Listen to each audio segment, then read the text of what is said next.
Sitten lähdetään kommentoimaan ja ehkä hieman jopa väittelemään talouspolitiikasta. Nimittäin tässä molemmin puolin istuu kaksi valovoimaista nuorta poliitikkoa. Li Andersson, oikein hyvää huomenta.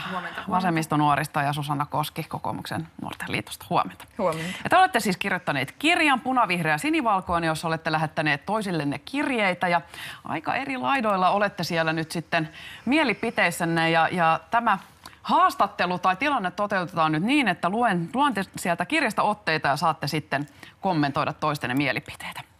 Ja aloitetaan Susannalla verotuksesta. Verotusjärjestelmä on valjastettu palvelemaan oikeudenmukaisuuden tunnetta. Käytännössä kyse on siitä, että vasemmistopuolueet lietsovat ihmisissä tyytymättömyyttä, joka menneen maailman luokkavihan kanssa flirttailevalla retoriikalla suunnataan suurituloisiin. Näin sanoi Susanna siellä, Li. Joo, no mä luulen itse asiassa suurin osa suomalaisista on varmasti myöskin samaa mieltä mun kanssa siitä, että verotuksen pitää olla oikeudenmukaista. Eli mun mielestä verotuksella on kaksi sellaista pääasiallista tehtävää. Ensinnäkin se, että pidetään huolta siitä, että me verotuksen kautta ylipäätään kerätään riittävästi varoja palveluiden rahoittamiseksi, eli tämmöinen fiskaalinen tehtävä. Ja toinen on sitten myöskin se, että me pystytään verotuksen kautta myöskin pitämään huolta siitä, että tuloerot ei kasva liian isoiksi. Eli ne, joilla on paljon maksukykyä, niin ne mun mielestä kuuluu myöskin osallistua sitten tähän yhteisen kakun kasvattamiseen sen maksukyvynsä mukaisesti. Tuossa keskustelussahan tietysti oli kyse ylipäätäänkin meidän tuloverojärjestelmästä ja puhuttiin myös ansiotuloverotuksen verottamisesta ja siitä, että mikä sitten se oikeudenmukaisuutta oikeasti on. Ja puhuttiin myöskin tästä suhteellisesta verotuksesta, että eikö vaan riittäisi, että se olisi yksinkertaisempaa ja selkeämpää ja sitä kautta oikeudenmukaisempaa. Miten tekisit siitä yksinkertaisempaa ja selkeämpää? No kokoomus ajaa... Poistamalla tämän progression. Niin, kokoomus ajaa siis tasaveromallia Suomeen, että ei se niin kuin millään tavalla ainakaan oikeudenmukaisuutta lisäisi ja se myöskin johtaisi hyvin niin kuin tuloerojen kasvuun. No nyt täytyy muistaa, että siinä on myös termi epätarkkuus.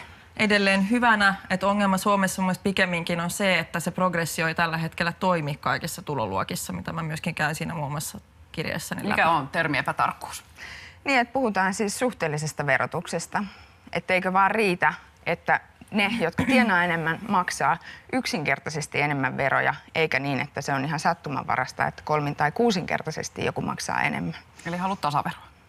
Suhteellista verotusta kyllä. Ja sehän on meille jo entuudestaan tuttu, mikä on ollut aikaisemmin pääomatuloverotuksessa sekä kunnallisverotuksessa tällä hetkellä. Mennään eteenpäin. Li toteaa näin. Suomalaisten rikkaiden hankkimat miljoona- ja miljardiomaisuudet eivät synny pelkästään heidän oman työpanoksensa tuloksena. Keskeinen osuus on suomalaisilla työntekijöillä, jotka on yhteiskuntaverovaroilla kouluttanut maassa, jossa infrastruktuuri ja yhteiskuntarauha on veroilla ja työllä ostettu. Mitä sanoo Susanna tähän? No se on tietysti osittain totta. Että me sikäli ole siitä asiasta eri mieltä, että se on ihan selvää, että kukaan Suomessa eikä maailmassa muuallakaan pysty vaurastumaan yksin, ellei sitten ole kyse jostain ihan todella sattumasta, että se on ihan selvää, että tässä maailmassa tarvitaan yhteistyötä siihen, että jotain päämääriä voidaan saavuttaa. Mutta kyse ei ole mun mielestä siitä, että tässä olisi mitään ristiriitaa. Että aina silloin, kun joku on valmis ottamaan sen riskin, niin mun mielestä se pitää olla niin kuin jotenkin otettuna huomioon myös siinä, että miten sitä ahkeruutta ja vaurautta sitten kohdellaan.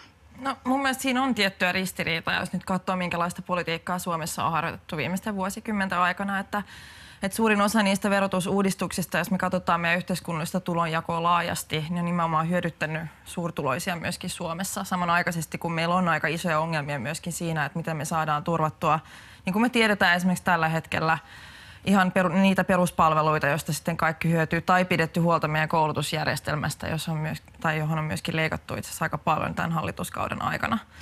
Eli ikään kuin, mun mielestä on tärkeää huomioida sitä, että on kyse kokonaisuus, että myöskin niin kauan kun me ylläpidetään myöskin Suomessa sellaista toimivaa hyvinvointivaltion mallia, mikä meillä tähän asti on ollut, niin se myöskin mahdollistaa ikään kuin menestymistä useammalle ihmiselle, mutta ei voida kuvailla tai ajatella niin, että se menestys on joidenkin yksittäisten ihmisten tai että se syntyy yhteiskunnallisessa tyhjössä. Se on ihan totta, mutta se, että joku toinen menestyy, niin se ei ole myöskään toiselta pois. Mä tiedän, että vasemmisto mielellään puhuu aina niin kuin tulojen jakamisesta, mutta se tulonmuodostus onkin se aivan keskeisin kysymys siinä, että miten ylipäätään syntyy vaurautta, josta riittää jaettavaksi hyvinvointia aivan meille kaikille. Mielestäni kyse enemmänkin siitä, miten sitä jaetaan.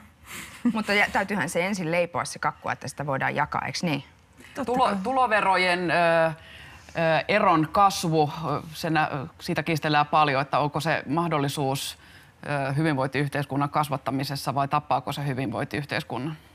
No siitä on itse asiassa aika paljon näyttöä, että ei se ainakaan hyvinvointivaltiolle siis ei tee hyvää se, että tuloerot kasvaa. Et nyt on jopa aika paljon tutkimustulosta siitä, että sillä voi jopa olla haitallisia vaikutuksia talouskasvulle. Sen lisäksi, että isojen tuloerojen myötä myöskin todennäköisyys sille, että on isoja muunlaisia sosiaalisia ongelmia, kaikkea mitä tulee rikollisuuteen tai väkivaltaisuuteen ynnä muuta, ikään kuin merkkejä siitä, että yhteiskunta ei toimi niin kuin kaikkien kansalaisten kannalta hyvällä tavalla, niin niitä on paljon ja nämä korreloi ihan selkeästi. Et mä en niin kuin itse ymmärrä, että miksi kokoomuksella on niin kuin itseisarvo se, että kasvatetaan niin kuin epätasa-arvo. Eli pidetään niin kuin tuloerojen kasvu lähtökohtaisesti hyvänä asiana. Se ei ole missään tapauksessa itseisarvo, mutta se on välttämätöntä yhteiskunnassa, jossa kouluttautuminen kannattaa. Ja mitä tahansa sulla onkaan, onko se taitoa tai mitä tahansa osaamista, jota sun täytyy kuitenkin tavalla tai toisella myydä että saat niin kuin elantosi siitä työstä, mitä olet valmis tekemään. Ei se ole mikään välttämättömyys. Siis mun mielestä kannattaa tehdä iso ero myöskin siinä, että toimiiko yhteiskunta tavalla, joka mahdollistaa niin kuin kaikille ihmisille vaurastumisen tai työnteon, esimerkiksi kouluttautumisen. Ja siinä meillä on Suomessa ollut aika hyvät rakenteet myöskin. Jos puhutaan siitä kehityksestä, mitä me Suomessa ollaan nähty, niin me ollaan ennen kaikkea, siis tuloerojen kasvu Suomessakin johtuu siitä, että ne ihmiset, jotka elää perusturvan varassa, on jäänyt ikään kuin jälkeen tästä yleisestä ansiokehityksestä. Eli meidän perusturva on laahannut perässä sen taso pitkään. Ja toiseksi myöskin se, että ne ihmiset, jotka ikään kuin saa suurimpia tuloja, niin niiden verotusta on kevennetty systemaattisesti aika pitkään. Tartutaan tähän ja luetaan Susannan seuraava kommentti ja nyt mennään oikeudenmukaisuuteen. Eikö ahneutta ole pikemminkin ansiottomien etuuksien vaatiminen ja saavutetuista eduista kiinni pitäminen kynsin hampain ja kuinkas ollakaan muiden kustannuksella? Näin toteaa Susanna. Niin, no tuosta lainauksesta nyt itse asiassa käy ilmi, että mitkä on ne ansiottomat edut, johon Susanna viittaa. Et jos me puhutaan esimerkiksi sellaisista järjestelmistä, kuten meidän ansiosidonnainen työttömyysturva tai meidän sosiaaliturvajärjestelmä Suomessa tai meidän julkiset palvelut tai se, että meillä on elämiseen riittävät palkat, jotka eivät kaikilla kuitenkaan riittää elämiseen hirveän hyvin, jos me katsotaan tilannetta esimerkiksi pääkaupunkiseudulla tai osa-aikatyötä tekevien kohdalla, niin mun mielestä siinä on kyse mistä ansiottomista eduista, vaan nimenomaan siitä, että meillä on palveluita ja meillä on sellaisia yhteiskunnallisia järjestelmiä, joista kaikki kansalaiset Suomessa hyötyy. Sitten me ollaan varmasti kaikki samaa mieltä, että niistä, kaikki jotka niitä apua tarvitsee, jotka eivät itse siihen omaan tilanteensa pysty vaikuttamaan, niin niistä täytyy tietysti huolehtia. Mutta totta kai on ihan selvää, että tässä tilanteessa tämä tunne samassa veneessä olemisesta heikkenee ja rapistuu, koska yhä useammat tai harvemmat itse asiassa joutuu tekemään paljon enemmän sen yhteisen hyvinvoinnin kannattelemiseksi. Ja se on se nurinkurisuus tässä asiassa.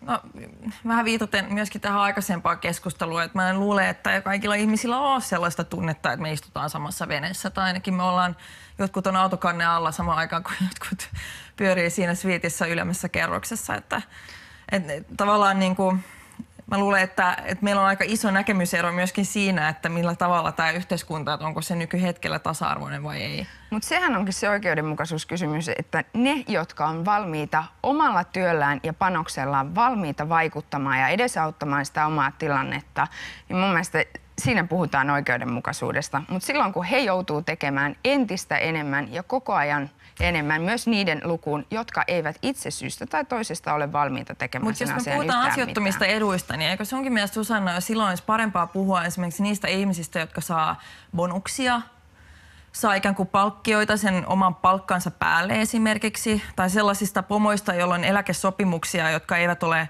niin kuin millään tavalla edes verrattavissa siihen, mitä niin kuin tavallinen palkansaaja esimerkiksi saa pitkän työuran jälkeen. No nämä on tietysti sopimuskysymyksiä. Pistetään peli poikki kirjasta tässä vaiheessa. Lisää tuolla kirjeitä, mutta kysytään vielä tähän loppuun. Me olemme puhuneet työttömyydestä tänä aamuna, miten se ratkaistaan. Valtiovarainvaliokunnassa kävi tuossa päivänä eduskunnassa talousviisaita puhumassa ratkaisusta tähän meidän talouskehitykseen. Nyt ihan lyhyet kommentit teiltä. Miten Suomen talous kasvaa? No mä oon samaa mieltä niiden talousviisaiden kanssa itse asiassa siitä, että me tarvitaan nyt semmoinen laaja investointiohjelma. Eli me nähdään, että tämä leikkauslinja ei se ainoastaan heikentää talouskasvua, niin kuin me itse asiassa kuultiin siellä ilmakunnakseltakin tässä äsken. Mun mielestä me tarvitaan semmoinen vakaa poliittinen määrätietoinen strategia, että meillä on vakaa toimintaympäristö, jotta Suomeen saadaan houkuteltua investointeja sekä suomalaisia yrityksiä investoimaan. Siihen tarvitaan oleellisesti kevyempää verotusta ja työn teettämisen ja työn tekemisen on oltava nykyistä kannustavampaa, jotta vientivetoisen Suomen kilpailukyky säilyy. Tällä hetkellä tämä poliittinen ilmapiiri ei tunnu kovin vakalta ja vaalit ovat tulossa, jotkut tuumoilevat jopa ennenaikaisia vaaleja. Oletteko lähdössä ehdolle? Olen lähdössä ehdolla, kyllä. Yritys on kova. Okei, eli halua on molemmilla. Kyllä. Vielä ehditään mainita, että ketkä ovat niitä poliittisia esikuvia. Kyllä mä ainakin itse pidän Sauli Niinistöä tinkimättömänä ja rohkeana poliitikkona Suomessa tällä hetkellä. Sun mielestä kaikista tärkeimmät esikuvat mulla, tämä on aika vaikea kysymys itse asiassa, on ehkä sellaisia ihmisiä, jotka on ollut tavallaan toiminut mun lähiympäristössä, myöskin ihan sellaiset tavalliset ihmiset, että mä oon yleensä maininnut sellaisen turkulaisen kunnallispolitiikan kuin Mirka Muukkonen, joka on inspiroinut mua suuresti omalla esimerkillään. Ja myöskin siinä, miten hän on pystynyt ikään kuin yhdistämään politiikan teon, työnteon ja myöskin perheen hoitamisen, mikä on itse asiassa erittäin vaikeaa ja aikaa vievää monille. Teidän keskustelunne varmasti jatkuu vielä. Viedättekö vielä lähetellä kirjeitä toisillenne? Joo, tässähän ei ehditty läheskään kaikkia kokonaisuuksia käsitellä, mikä oli alkuperäisessä käsikirjoituksessa. Vähän tuleeko eeppinen jatko-osa vielä? Niin, mutta niihin yliopistossakin opetetaan, että aina pitää osoittaa tarve jatkotutkimukselle. Kyllä. Kiitoksia oikein paljon teille. Punavihreä, sinivalkoinen oli tämä maailma tässä ja keskustelu jatkuu taas sitten muulla foorumilla.